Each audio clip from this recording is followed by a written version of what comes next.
That does seem to be the strategy of the Belarusian authorities, to try to deter the protesters before the march really gets underway. So there were armed vehicles on the streets of Minsk, those trucks with water cannon and roadblocks. But what they seem to try to do is to arrest people who are on their way to the city centre when they're still in small groups. So, for example, today on Chabatarova Street, east of the city centre, there were arrests and reportedly clashes with the police that led to several people being injured. Apparently 3 ambulances came to the scene.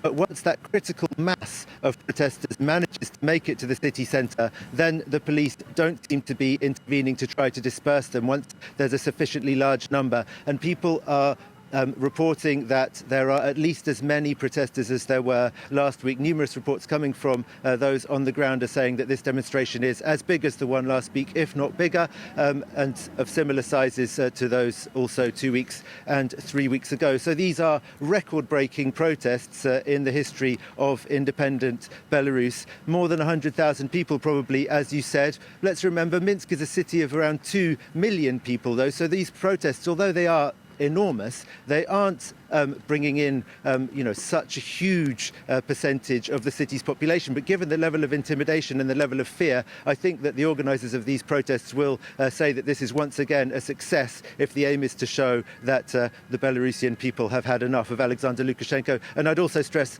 like in previous weeks, there have also been large-scale demonstrations in numerous other cities and towns around the country.